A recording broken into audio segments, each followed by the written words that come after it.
featured in this program is general in nature and therefore should not be relied upon. Guests appearing on the program may have commercial arrangements with some of the companies mentioned. Before making any investment, insurance or financial planning decisions, you should consult a licensed professional who can advise whether your decision is appropriate for you.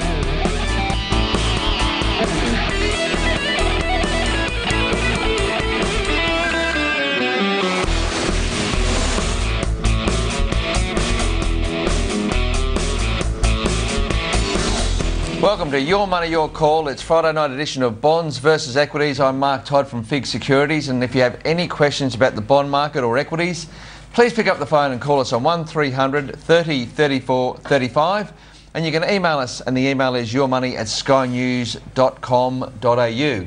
Now, we've got a great panel tonight. Joining me is Rudy Philip van Dijk from FN Arena. And I have Adam Goldstein. Adam has a very long job here. He's the chair of the New South Wales chapter of SPA. He's also, and I'll read all this, he's an SMSF specialist advisor, and he is the director of FIIG Goldstein Wealth Management and Accounting Services. And that's a lot of things to do. You must have either a very big business card or very small writing. Just a couple of business cards. Right, okay. Look, let's start with you, Adam. I just wanted to get your thoughts on the changes in the superannuation industry that the government wanted to suggest that it was rushed in, some would say. Its intention seems to be, we want to catch some tax, we want to get some more money. So have you had a chance to look at it? Obviously it hasn't gone through as legislation yet, but in terms of its objectives, what did you think of it? A mixed bag, actually.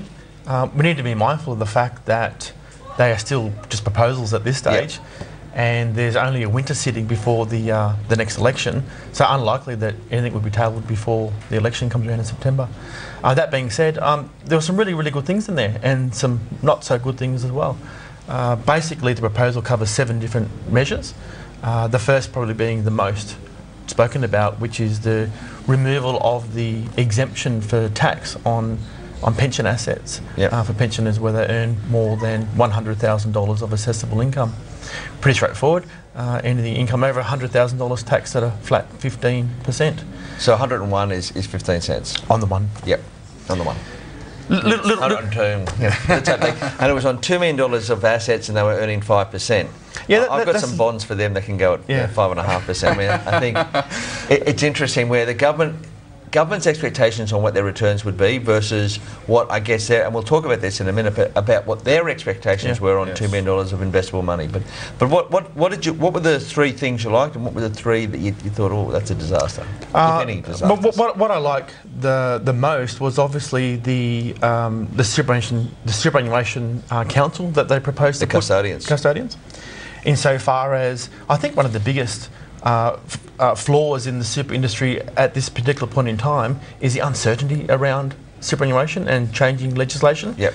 Clients can handle market volatility, they're used to that. What they don't like and gives them the most unease is political argy-bargy with superannuation. So I think that was number 1 for me. That was a great outcome. It's interesting, Rudy, because I had Chris Cuffs on the show here, and I just spoke to him before we came on. On his website's cufflinks.com.au, the day that this was brought out, he was actually writing to this point saying the custodian issues is a driving issue in what he thinks the reform needs to be. Okay. And it makes a lot of sense, don't you think? It's a $1.4 trillion industry in its own right, and no one looks after it, the interests of it. That's true. But I have to back the view here that I think that there is some damage done, I think, because of the uncertainty, and I think that the principle has now crept in that superannuation is no longer tax-free. I mean, no matter how they change it a little bit now. They can't put the genie back in. Exactly. I think that has happened, and I think in the psyche, because don't underestimate globally that Australia is still regarded as wonder economy, and even here they're doing it. Imagine you're living in a country where you look at the government, you go like, they need money.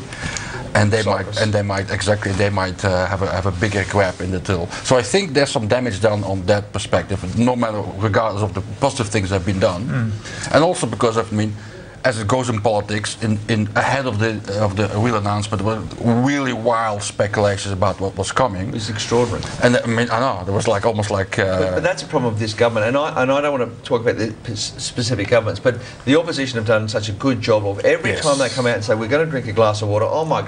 What's in that water? Yes, yes. It's extraordinary how they just cannot take a trick, even if they say we just want to talk about the concepts. Yes. And I think it's been always challenging for me when you hear it from a politician about equity. That seems like an unusual concept in that when you hear about, and if you see the member from Armidale, the independent, Tony Windsor, he says, you should vote for me as an independent because I've got all these great assets for Armidale. I've been able to, as a swing guy, I've been able to get all this. Yes. Well, that's not fair. You know, those whatever he got, the people in Parramatta should get, the people in Melbourne should get, everyone should get it. But that's, if he then turns around and says, now I want to talk about equity, hang on a second. Yeah. You've just talked about how you want to be inequitable, and now you're talking about equity. So it's always hard to hear it from the politicians to be equitable. Don't you think it's challenging? They see all that money. They just that flows through to lots of things. Like, for example, this $2 million figure, it was only used in calculations. It's got nothing to do with the proposal. Right. If you look at the average return on a balanced fund last year, it was actually 14% per annum, which means that the $2 million is now like 717 as opposed to $2 million. So the $2 million figure is actually quite irrelevant, and the fact that it wasn't communicated correctly causes some distrust. I think that's been the government's problem, though, isn't it? Its capacity to communicate. Without any doubt, absolutely. I mean, if you want to have a good laugh, and this is just a side step, just listen to one of those radio interviews that Kevin Rudd at the time gave in the early stage of the announcement of the super tax on resources, where he tries to defend the 5% bond yield. I mean, that's just laughable. I mean, and obviously it just shows that the demands of a government are much wider than what it used to be, and they have to step into territories where they're really not comfortable, and they come up with stuff like the 2 million, and it only affects 16,000 people. You can bet your money it's going to affect many more people than just the 16,000. But it's the same. I really don't want to be built in the Labor Party. That's not the point. No, it's not a Labour thing. It's a politician thing. It's a political thing, and I think if you look at the global political players, they're terrible. And maybe this is this Darwinian behaviour, in that the people who go into the politics are not the people that you want in the politics at the moment, and because why would you? You get subject to so much pressure, you get so much harassment. I think the Prime Minister gets an awful lot of really bad press. It would be terrible. It's not a job I'd like to do. No, and not many people putting their hand up saying, so in terms of the elite of the elite of the elite, it used to be people who had been in careers, or it changed, and now it's people who are good spin doctors. It's very difficult, and so they look at the money and say, we want it. Yes, probably the best way to illustrate it, I think, is a simple anecdote. I mean, a few years ago, when I visited Belgium, where I come from, and I set foot on the ground, and Fortis exploded in those days. I mean, the big Belgian financial institution. Yeah. And one of the very long-standing, grey-haired politicians in Belgium at those days gave an interview with the newspaper and said, even the whole Parliament, if there's two people who actually understand what caused the downfall of Fortis, you'll be lucky.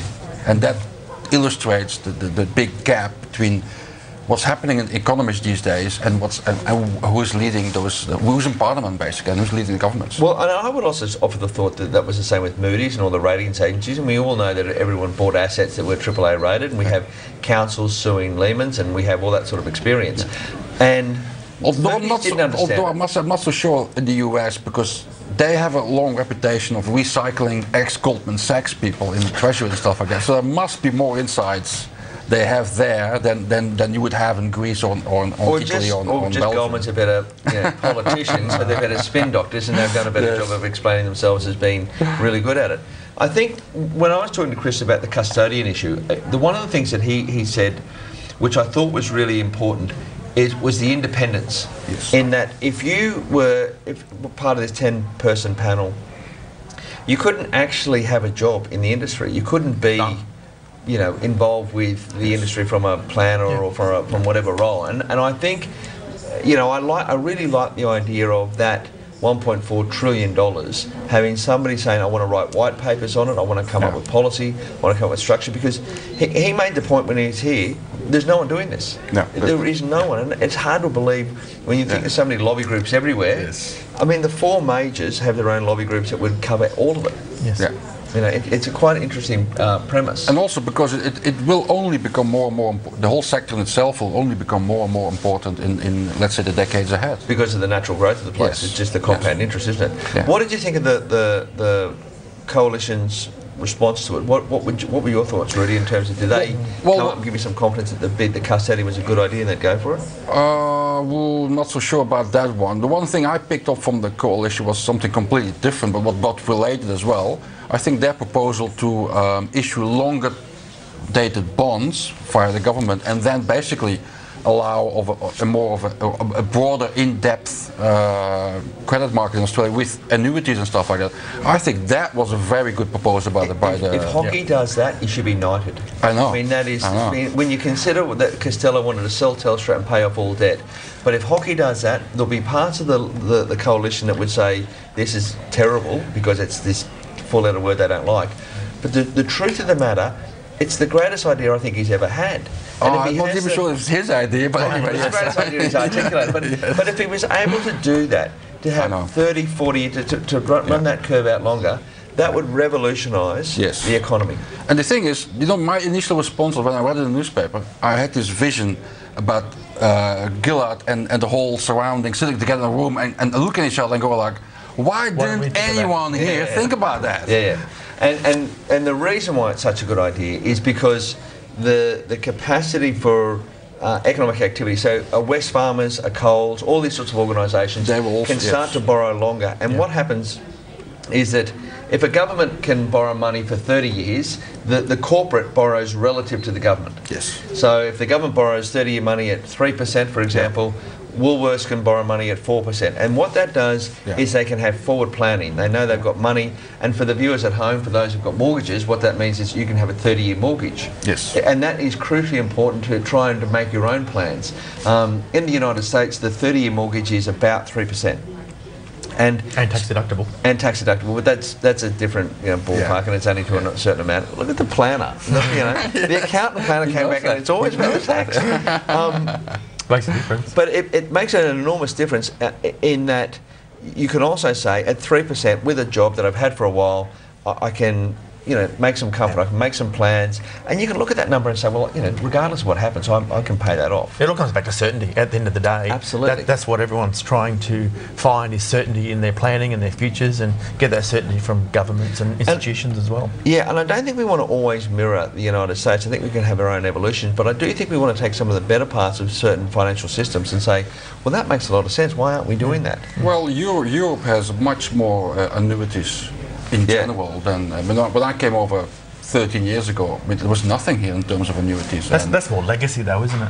Well, yeah, it is. Well, as opposed to that's right. But it doesn't matter why it isn't here or it has to be here. That's basically we needed a crisis to bring it on. But it might be legacy, but it's still it's sustainable now. People buy them now. So if you're in the UK and you go on the pension, you self-funded pension, you go and buy an annuity, and then you have your bonds and you have your equities, and it makes a lot of sense. That's like defined benefit super funds. It's the same thing. Yeah, so they're legacy products from.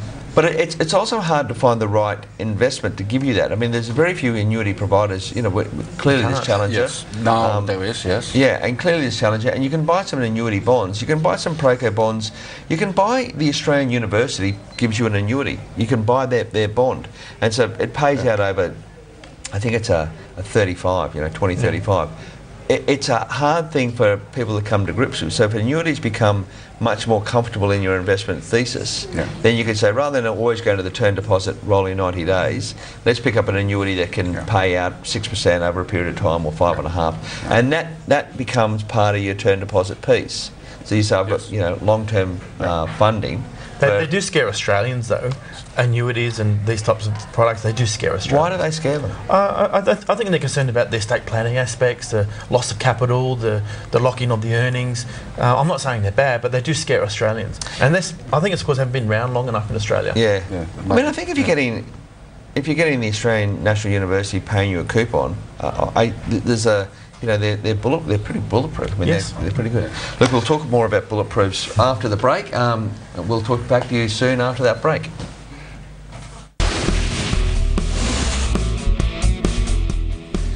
Welcome back to Your Money, Your Call, Bonds versus Equities on Friday night. My name's Mark Todd from FIIG Securities, and with me in the studio is Rudy Philip van Dijk from FN Arena and Adam Goldstein, who is the chair of the New South Wales chapter of SPA. They're here to answer any of your questions, so please pick up the phone and call us on 1300 30 34 35, and you can email us, and the email is yourmoney@skynews.com.au. We'll go to our first email for tonight. We've got an email from Jane in Petersham, and she asks, what do you think of the new Suncorp issue? It's the lower tier 2 that's a new issue. Jane, have you had a chance to look at this? Absolutely no idea. And have you had Yes, I did have a look. What I liked about it is the fact that it pays out quarterly. Yep. And we just before the ad break, we touched upon the fact that there's so many more products internationally which are not in Australia. I'm always a little bit jealous when I read about how the US market has so many products where you can actually plan your cash flow. I mean, not just 2 times a year in terms of when you, for instance, have a dividend stock or whatever. And obviously, my immediate thought was, see, that's what you need. I mean, I can really see, and you probably agree, that there's a client base out there that thinks, like, hey, paid quarterly, I like this. Yeah, I think a lot of the floating rate notes that all pay quarterly become very attractive for that basis. People like getting their consistency of funds. In terms of this Suncorp issue, it's a new issue that's coming out. It's a lower tier 2. What's happening with this one is interesting. It's on this new structure around Basel III. So Adam, what they're trying to do is the regulator is trying to give the investor greater certainty, and by doing that, they're trying to scare them more. Yep. They're trying to say that in the event that Suncorp loses some capital tiering, some of its numbers, these terrible things might happen, which is around the conversion. You might end up with equity at a difficult point in time. Yeah. But the reality is that's the way new issues will go going forward. All of the new issues will have these great clauses in them that say, beware, beware, beware. Now, that's all well and good. It doesn't happen with the equity market. It doesn't happen with beware, you know, BHP will not go anywhere for 10 years and they'll spend tens of millions of dollars on projects that they won't come up with. They don't seem to want to do that. And that is, in essence, that's the disadvantage of the share market. I mean, you just have listed stocks, and there's no warning, there's no difference. The people have to sort it out themselves. It's very hard to work that out when you construct a portfolio, isn't it? So we can look at some floating rate, we can look at some fixed, and we can talk a little bit about inflation, and then we buy the equity. But when you're, Adam, talking to your customers, how do you go about constructing that portfolio in a general sense? What do you look for first? Yep, it's a good question. We approach our portfolio construction the same process for all of our clients. That's not saying they get the same portfolios, just the same process. Yep. We always start by looking at strategy first. What's the right strategy to achieve their objectives? What are they trying to do and get out of the process? So hang on, if I say I want 10% of my $2 million, do you say you're going about this the whole wrong way? We had this conversation last time, and I just want to remind the viewers. I don't get. I want to give you a second chance to say it. I don't get people walking into my office and saying I want a 10% return. That's not how the process works. Do they say I want to keep my $2 million and I want to see what we're going to do with this? No. What happens is they clearly articulate what it is they're trying to achieve as far as objectives, outcomes, family. So give me an example of that. Is that I want to play golf? Do they come in and say, look, I want to play golf and bridge and I want to have a holiday once a quarter? Yeah, so it generally comes around a requirement for income of some description, a time frame of some description to start not working or requiring the income for. It generally looks around some points in time where they need some lump sum capital for purchasing new cars, paying off debt, paying for university, big round the world trips, and that's the strategic part. Yep. Once the strategy's been sorted, we then look at the structuring. So what's the best structure for them to achieve these outcomes? Now that's all around efficacy and protection, essentially. And how hard is it to meet these? The customer comes in, Rudy, and he says, right, I want a new car, I want this, I want that, I've got X amount of money, and I want to pay off the school. How easy are people meeting these requirements? Because I feel that we're in a very low interest rate environment, and it has a whole different play out in people's retirement in general. Forgetting the challenge of look into the distance and we're all scared. But that's the point. Before we can start talking about 10% returns or 8% returns, we need to make sure that the objectives are actually realistic and achievable. If they're not, it's a conversation we have around readjusting expectations or talking about trade-offs. So what are you looking at? Are you saying it's a 5%? I understand what you're saying. But the numbers drive the conversation when they come in and say, I want a new boat. In your mind, where are you thinking that the satisfying, the tipping point number is? It 5%, 6%?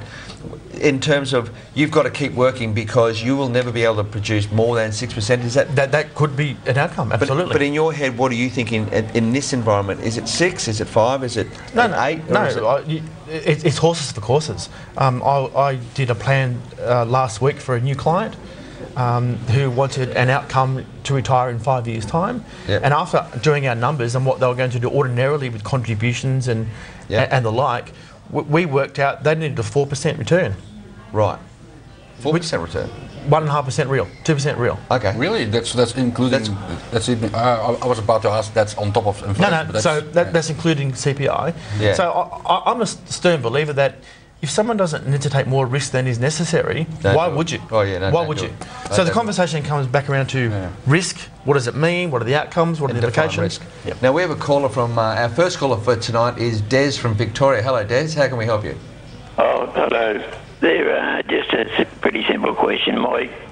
When annuities first came out, it appeared to me that if you kick the bucket next week, you take out the annuity, well, they get most of your capital, and the family doesn't get the money in the estate, sort of thing. You know, they're beautiful if you live till you're 95, but in the short term, if you only have a heart attack and drop dead, well, your money's gone.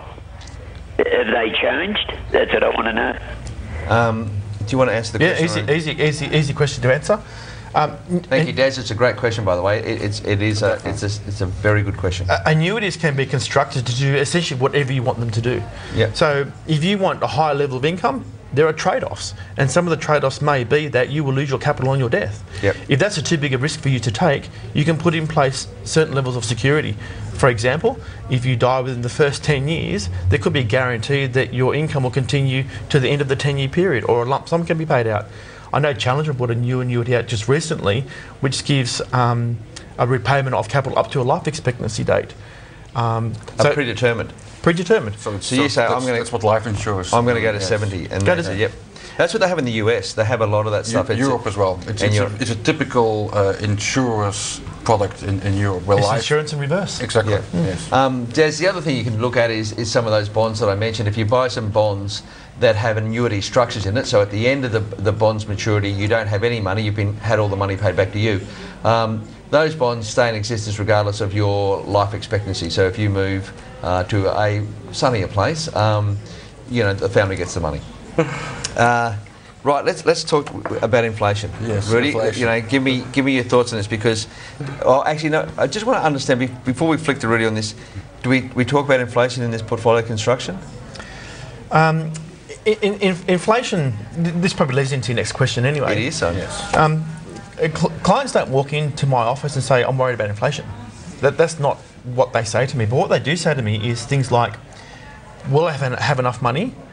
How long is my money going to last?" Now, those two questions are inflation-linked questions. Yep. Because depending upon what happens with inflation and CPI would depend upon the amount of capital you need, the amount of income you can sustain, and the longevity of your money lasting. So they don't come and talk about inflation per se. They don't know they're talking about it, but they are by. But they are, without a doubt.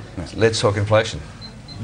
I think, following on this one, I think we probably, especially in an economy like Australia, we probably have become a little bit complacent about inflation for the same reason, because it hasn't been a problem for a very long time. Now, that doesn't mean it can't become a problem at some stage. And one of the reasons why I put it forward today is, last time I was here, I missed Christopher Joy before that.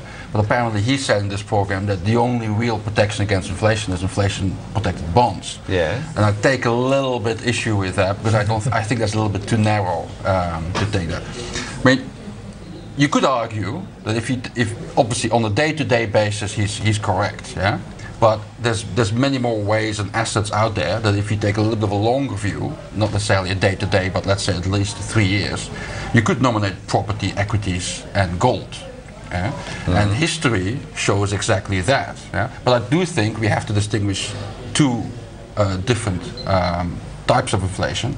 There's the normal inflation, let's say the subdued inflation, and there's the hyperinflation. Yeah? Exactly, we don't want that. Now, bear with me. And hyperinflation, nobody wants to have that. We're going to talk about that in a second, but we've got another caller. It's Tom from Newcastle. Hello, Tom. How can I help you? Good evening. I've got two questions. Yep. We've got a self-managed super fund, and we've only got banks and Telstra shares in that super fund. Yep. Now, the first question is that 15% tax that is proposed, does that apply to capital gains as well as dividends? And the other part is how can you do better in a self-managed super fund than bank shares and Telstra shares? In answering your first question, I'll go to the accountant on the table. I'll do the first part if you like. Please. Capital gains are definitely included in the new tax-free exemption removal of 15%. But what the government have done is put some grandfathering provisions in place. Yep. So if the asset was already owned prior to the 5th of April 2013, that asset will be exempt from capital gains through to 2024. Right. So if it's disposed of anywhere in that period of time, no tax to pay. Is that regardless whether you monetize whether you sell your shares or you keep them?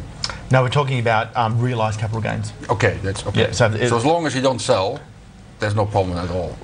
No, that's correct. Yes. Yeah, that's correct. And that's why more than 16,000 people are going to be affected by this, because at some stage you might sell a $300,000 property with a $200,000 capital gain, and you're straight in the territory. Yes, exactly. Right. So that's the first answer to part one. Part two was how would you enhance the portfolio that he's already got, that Tom already has. And Tom, you are like 90% of the self-managed super funds at the moment who bought the four majors, and they bought Telstra, I'm surprised he doesn't have Woolworths in there, and maybe some Wesfarmers like. And when your stockbroker rings you up and says, "Buy BHP and buy this little, mid cap," put the phone down. Yes, absolutely.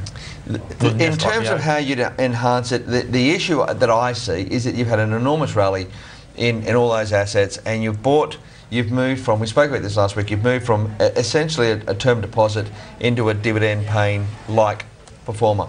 And you're going to the riskier part of the bucket. You are going to the thing that will have some volatility. Now, if the economies of the world are weak, we will still see sell-off. CBA goes from $68 today, or whatever it was, down to $60.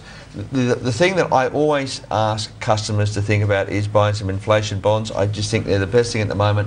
I think we'll talk about this, but Sydney airports, the 20s are at 4%, the 30s are at 4.30, and then you add inflation on it. Yeah. In terms of that volatility in your performance, Tom, I think you'd need to work out how to beat inflation.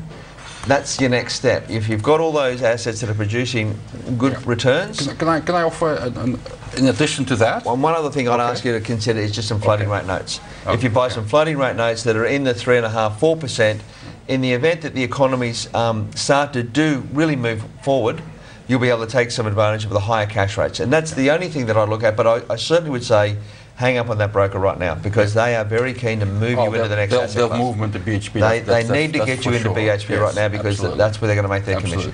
The only comment I could make is, obviously it's dependent on what he actually means by improving his portfolio. But he has, with the four banks and with Telstra is relatively okay, but he has a very low growth portfolio intrinsically. Yeah? So we talked about Suncorp earlier. Well, Suncorp is one of those companies in the share market which, according to the experts, might be due for a re-rating, which means the shares can go a lot higher. Could do. And it pays it's a good dividend payer. Yeah. And it is basically part bank, part insurer. And it is admittedly a little bit higher up on the scale in terms of risk, but it can also translate into much better returns while it's still a good dividend payer. So that could be one of the scenarios. If people are familiar with it. Yeah, I agree.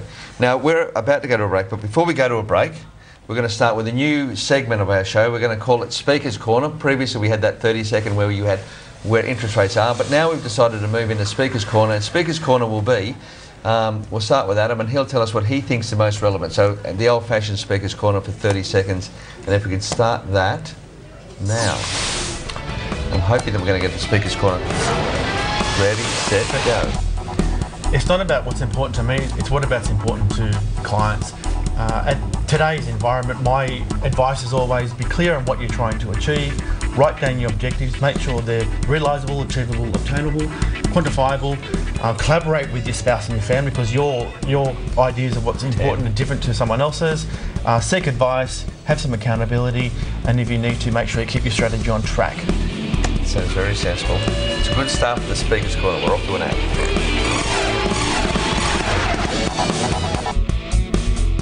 Welcome back to Your Money, Your Call. My name is Mark Todd from FIIG Securities, sometimes the Sonny Bill Williams of the Friday show. And for those who are taping, because Sonny Bill will be going berserk at the moment, I'm sure, we hope you enjoy it on Sunday.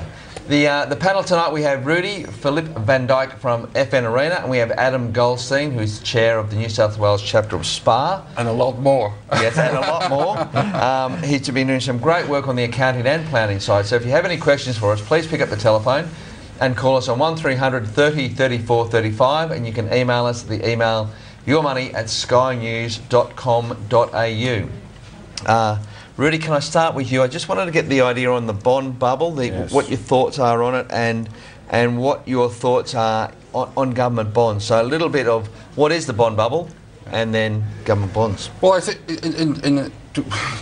in summary, I think that there's a fair argument to say that bond yields are now kept artificially low. So you could use terms like manipulation or whatever. It doesn't really matter. I mean, we are faced with very low government bond yields, and some people who are much more intelligent and experienced with bond markets than I am, and have a lot more time to spend on that. But who I sometimes have the fortune of reading their analysis, they wouldn't even go near any of the G7 government bonds. Yeah? They believe that the risk balance is so skewed now that you as an investor, you shouldn't be there. Yeah? We'll talk about that later a little bit, and I think there is a worry down the track that it can get disorderly at some stage, and that I think should be on everyone's radar, because nobody knows when those things happen, nobody knows whether they will happen, but there's definitely a possibility that we might have such an event at some point in the years ahead. So the bond bubble for the viewers at home is often really about the government bond bubbles. It's the sovereign debt. So it'll be the bonds of the United Kingdom, the United States, Japan. It will be the bonds of Australia. It'll be whether they'll be artificially low. Now, basically what we're doing is we're issuing money, we're buying our own bonds with that, and we're basically just constantly recycling, so that there's constantly a lot of buyers around. That's right. And that keeps the yields low. But the bond market that most investors who are your customers are buying corporate bonds. So they're buying Wesfarmers, they're buying Telstra, they're buying CBA. Yeah. They're not really buying any sovereign debt, but that's a separate issue. But their super funds probably are in there. But again, they're trading that sort of stuff. They're looking to trade, and it's such a liquid market. It's probably a good thing to be in. Yes. I want to talk to you about, because the reason is this printing money is to QE forever. Yes. I mean, that's what we've got. Yes. And it's hard to imagine getting out of QE. I don't know that as soon as they put their hand up and say, you know what, I think I might stop buying, well, I can assure you, hedge funds and everyone else will start selling, even when they don't have enough short. And I think my worry on that aspect has grown a lot since the Japanese have now come in, and we can do more. Yeah. I don't know if just to pinpoint it down, the Japanese central bank is going to double the balance sheet in 2 years. So, also just in the U.S. context as well, the Federal Reserve has never printed as much money as they have under Obama in the history of the United States. 85 billion a month. In the history of the United States. Yeah? So we are, if you think about those numbers, this is mind-boggling. Absolutely. Right? It's like you just can't imagine. Well, there's a flip side as well, and that's sometimes what's on my radar as well. Just imagine for a second we weren't doing those things, how deeply and how badly our problems would have been. Because even with all that stuff we're doing, we're having still a US economy which is now for its 6th or its 7th year sub-trend growth, minus less than 2.5% basically on annualized basis, and not even mentioning Europe and Japan. So imagine how deep our problems could have been if we didn't do all that stuff. I know, and I suppose there's a question for both of you. Is that when you mention about the manipulation of the bond market, I immediately think about the manipulation of the equity market because it is just a sugar hit. It seems that's where it's going. extraordinary. The market got sold off because they thought they might be stopping QE 3. Yes. And then they reaffirmed the fact, so then they buy back into that equity market. Now, fundamentals would have said that the equity market rallies because there's an expanding GDP. Common sense would tell you that. If, I'm selling a product into it. Earnings growth. I'm going to make more money. Earnings growth. But that's not what's driving this economy. It's not driving. Sorry. There's direct correlation between QE runs and S&P 500 runs. But having said that, you know what? My biggest surprise is that it has been disorderly so far. That's true, and I agree completely with that. But there's also in the background that the correlation between earnings growth and the valuations of shares on share is actually quite accurate still. Yeah? There's a reason why the US share markets perform much better than the Australian one. Absolutely. It's not like it went out of whack because of QE. But what we do have is, for instance, this year, there's only 2 share markets this year that continue performing well past the first quarter, and that's the US and Japan, and both have that support. The sugar hit. Exactly, because the rest has all been coming down again and going sideways, or basically some of them are already negative, some of the share markets. Well, I'm coming to the view that we're going to get a lower interest rate environment in Australia. I think that the RBA doesn't want to go below 3% naturally. It says we'll be accommodative, but I think it's going to be forced, and I can give you an anecdotal experience. Barclays issued a US dollar lower tier 2 bond, and it's called a COCO. And the COCO is a very risky bond. If the funding at the level of tier 1 capital in Barclays goes below a certain rate, those bonds are wiped out. Barclays shares would be a disaster as well. Anyway, that bond trades at about 7.5%. In US terms, it's quite a high yield, but it's a very, very risky bond. Yes. Well, it issued on Wednesday, and it's already rallied 1.5% in 2 days.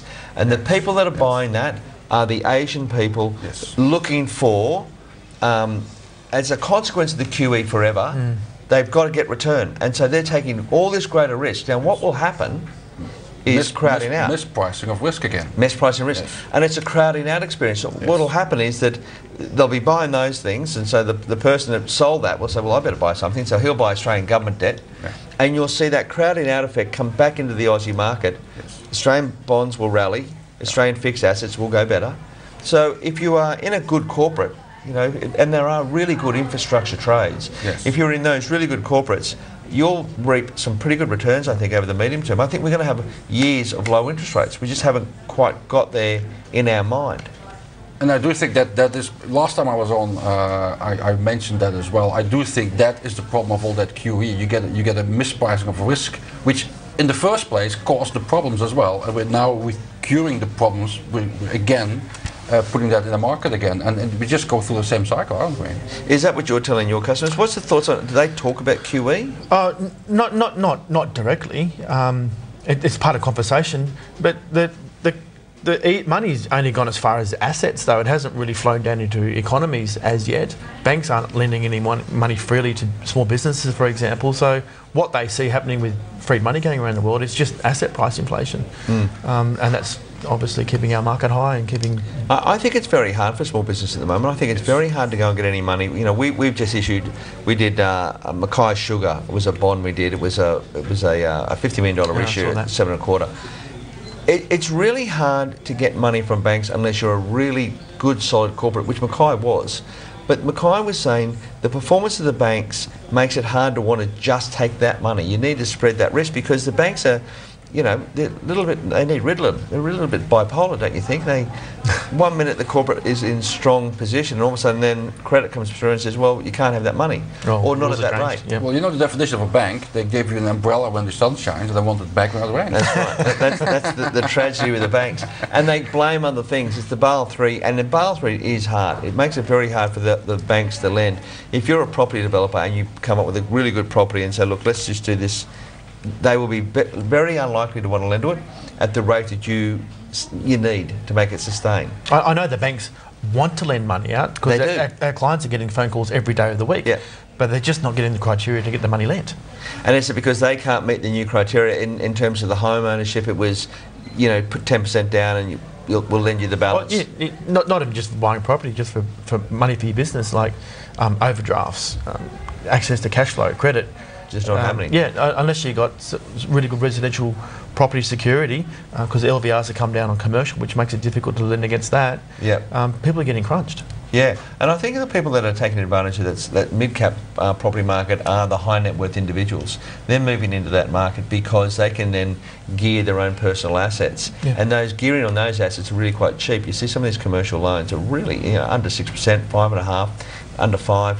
And you say, well, I can go and buy, that little office block and you get 10% yield on it. Get a 10% yield, and you're sort of gearing it. That's quite a good strategy. So long as you've got to be comfortable with that corporate that you're putting the money into, that property. Or your business. Yeah. Or my business, you can pardon that. Look, we're about to go to another break, but we will go to our next speaker's corner, and we'll start with Rudy. So, Rudy, you'll have 30 seconds, and we'd like to know what you think the greatest issues of the day are, and your time will be starting as soon as Jade puts it up. And I think that's going to be seconds. Here we go.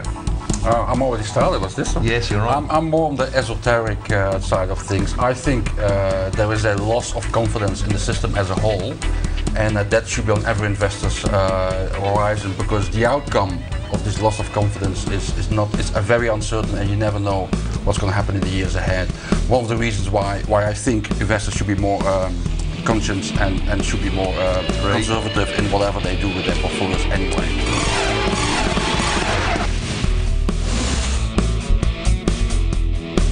Welcome back to the show tonight. You're joining me with, on the panel, we have Rudy Philip van Dijk from FN Arena and Adam Goldstein, Chair of the New South Wales chapter of SPA, and also working for Skeggs Goldstein Wealth, Accounting and Business Advisory.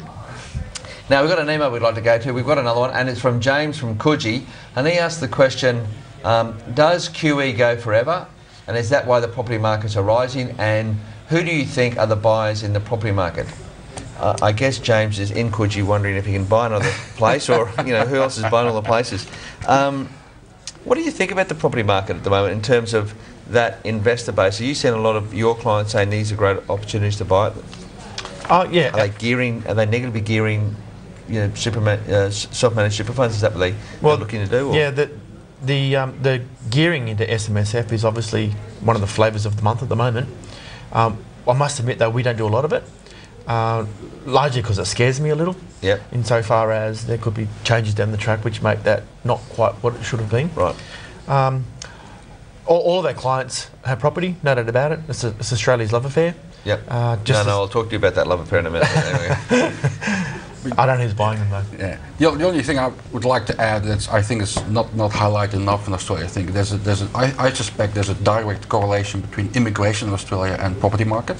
And consumer confidence, by the way, as well. And the best way to describe it, I always say, and I can say this because I'm from Europe, is that in Europe, when an immigrant comes to your country, he or she hopes she can clean your house. In Australia, they hope they can buy a house. And that's why immigration here supports the housing market. Okay, yeah, but it's again, I suppose, that makes some sense about the immigration. It is, you're right, it's our culture. We all expect property ownership, whereas in Europe they have long tenancies. You can go into the UK and have a 99-year lease and all that sort of stuff. So I get that. We don't think that way. I remember when I was in the States, we lived there for 3 years. I wanted to rent a house because we weren't sure how long we'd be there. There was 2 houses in the suburb that I was looking at in my price bracket. There was some that, family of 5 couldn't go into, so there was 2 that we could probably go into. One my wife wanted to go into, which I couldn't afford, but, we definitely went and looked at it and tried to convince her otherwise.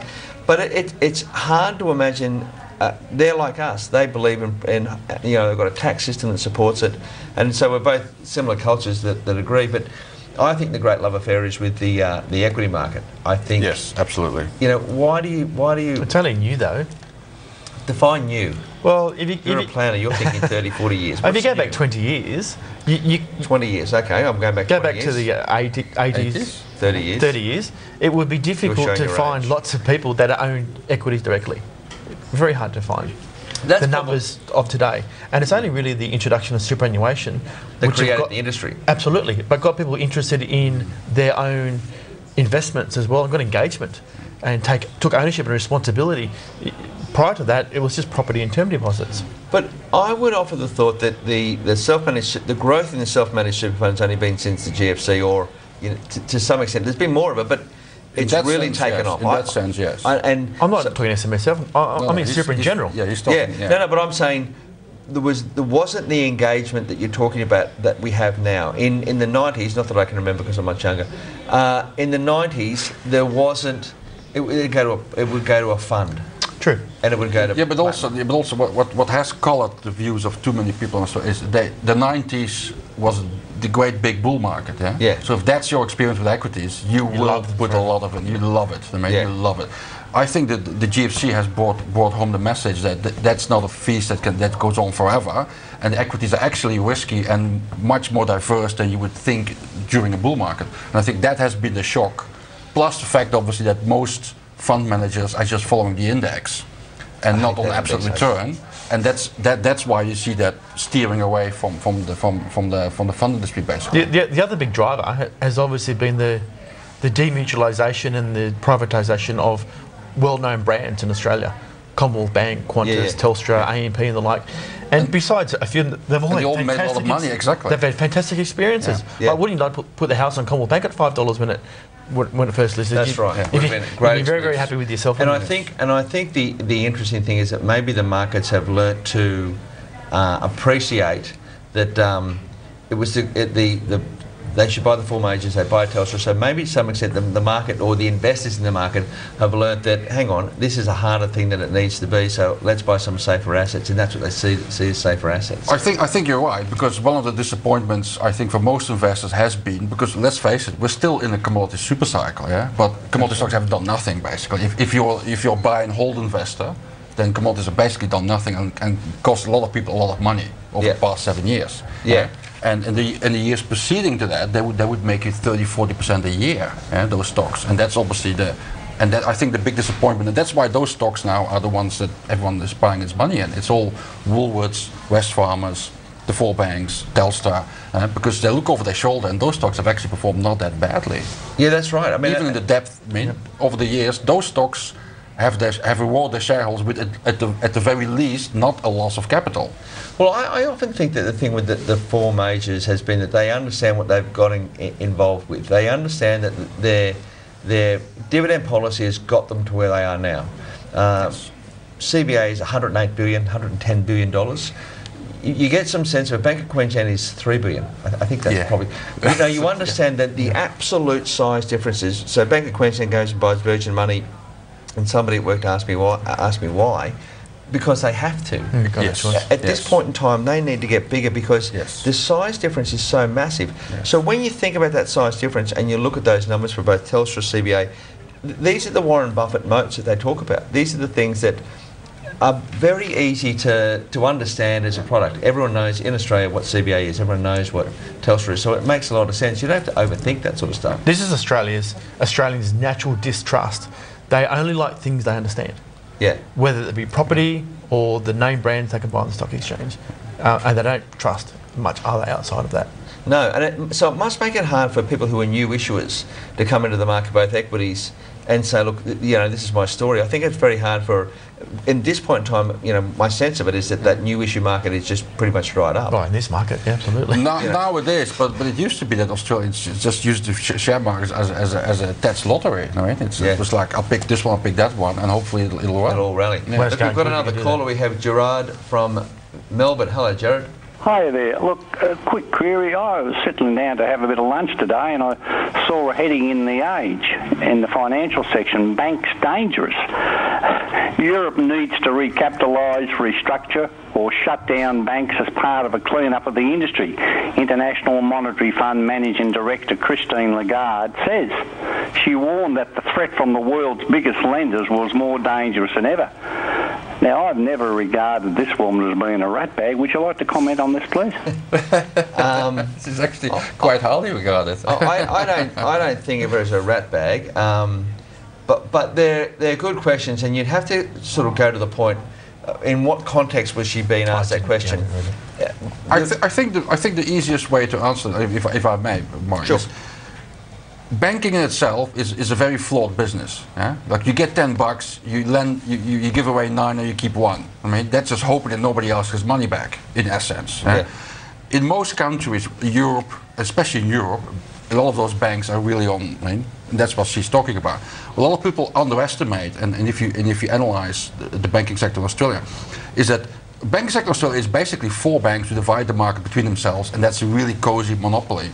That's the main reason why banks in Australia are so much different from when you were in Europe. I mean, you have that moat around it, and it's just divided by 4, which is also the reason why the risk profile in Australia is so much lower, and there's so much better investments on a risk-reward scale, and everyone is now doing that.